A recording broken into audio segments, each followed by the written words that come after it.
leaders, other factions' units that aren't even in the fight yet, even the spice on the ground. It's all gone and no one's happy. Oh, and a few more things that don't quite fit anywhere else in this video. There are a number of cards in the game that aren't used during combat, but they'll tell you what they do and how to play them. It might be a good idea to check them out before your first game, or you can just play and see what happens. Second, you can bribe enemy players with spice to do or not do specific things, but you can't bribe allies. And something to keep in mind, if you make a deal with someone, that deal is binding. So maybe don't agree to anything vague or too far in the future. And since I mentioned allies, let's go over that really quick. Like I mentioned earlier, you can formally occupy 3. Second, you can never enter any territory by any means that contains your allies' forces, and you can never battle them. Third, you can help each other out financially by paying for some or all of the cost of your allies' bidding on cards and shipment of forces. You can discuss strategy and information secretly. And lastly, when you start an alliance, you exchange alliance cards. But in order to talk about that, we need to move on to faction abilities.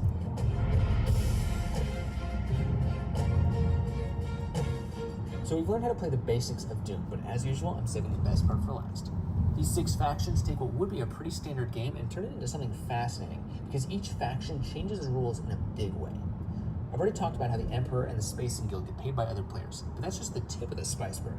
And on top of your main abilities, when you ally with another player, they'll give you their alliance card, which grants them access to a little taste of your power, whatever that may be.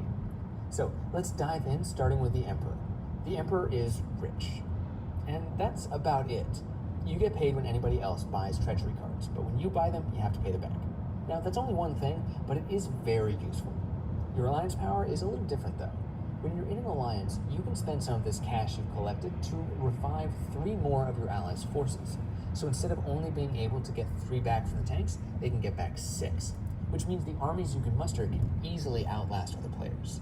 Moving on to Househeart Conan, your faction is one of deception and trickery. At the beginning of the game, when everyone is drawing 4 traitor cards and choosing one of them to keep, you get to keep all 4. So fighting you is a scary proposition. Also, you love treachery cards. You start the game with 2 cards instead of 1. You have a hand limit of 8 instead of 4, and every time you buy a treachery card, you get to draw another card from the top of the deck.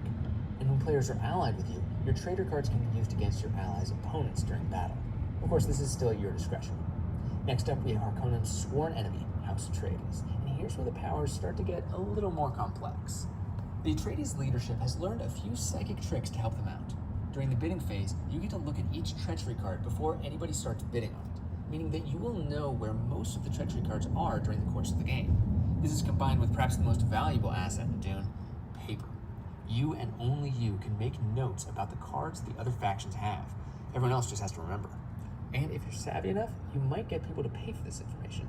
Just make sure your notes are legible so you actually can follow them. You have a couple other psychic abilities as well. At the beginning of the movement phase, you get to look at the top card of the spice deck, so you know where that'll be going next, or if a worm is coming up instead. And during battle, you can force your opponent to reveal a specific part of their battle plan, their leader, their weapon, their defense, or the number they dialed. If you ask for their weapon or defense and they aren't playing one, they simply tell you no. Psychic abilities as well. Where most of them are allied with you, your traitor cards can be used against your allies' opponents during battle. Of course, this is still at your discretion. Next up, we have Harkonnen's sworn enemy, House Atreides. And here's where the powers start to get a little more complex. The Atreides leadership has learned a few psychic tricks to help them out. During the bidding phase, you get to look at each treachery card before anybody starts bidding on it, meaning that you will know where most of the treachery cards are during the course of the game. This is combined with perhaps the most valuable asset in Dune, paper. You and only you can make notes about the cards the other factions have. Everyone else just has to remember. And if you're savvy enough, you might get people to pay for this information. Just make sure your notes are legible so you actually can follow them. You have a couple other psychic abilities as well. At the beginning of the movement phase, you get to look at the top. We have 6 in the territory, but we need to save some for the fight to come, so we only deploy 2 forces. Along with our armies, though, we need to send a leader. Our leaders all have the same very good fighting strength of 5, but other faction leaders have a wide range of values. After slotting in a leader and selecting our number, both players reveal. As expected, the Emperor was unprepared for this fight and thus we win handily. Because they lost, all of their troops are killed.